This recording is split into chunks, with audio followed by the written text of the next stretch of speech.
Good morning, मी Manali. News 18 लोकमतमध्ये आपल्या सगळ्यांचं स्वागत. सकाळचे 8 वाजलेत आणि आपण पाहताय सकाळच्या बातम्या. या सगळ्या बातम्या सविस्तर या बुलेटिनमध्ये पाहणार आहोत. मात्र आत्ताच एक मोठी बातमी येते, ती म्हणजे मंत्रालयाच्या कामकाजासंदर्भातली. खर्चाचा भार कमी करण्यासाठी येत्या काळात अनेक कर्मचाऱ्यांचं आउटसोर्सिंग करण्याचा महत्त्वपूर्ण निर्णय हा राज्य सरकारनं घेतलेला आहे.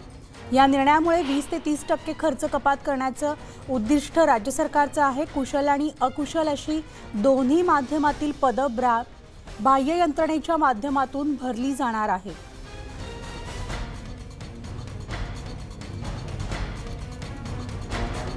तर या पदाचं आउटसोर्सिंग होणार आहे, त्यावर एक नजर टाकूयात. ग्राफिक्सच्या माध्यमातून नेमकी कोणकोणती पदं आहेत त्यामध्ये संगणक अभियंता, data entry operator, telephone operator, वाहन चालक, माळी आणि इतर अर्धकुशल कामगार, त्याशिवाय लिफ्ट ऑपरेटर, केअरटेकर, शिपाई, चपराशी, चौकीदार, सफाई कर्मचारी, मदतनीस, हमाल आणि इतर पदांचं आउटसोर्सिंग करण्यात येणार आहे.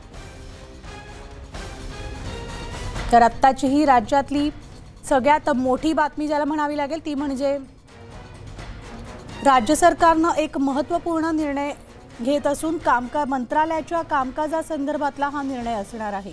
खर्चाचा भार कमी करण्यासाठी येत्या काळात अनेक कर्मचाऱ्यांचं आउटसोर्सिंग करण्याचा महत्त्वपूर्ण निर्णय राज्य सरकारनं घेतलेला आहे.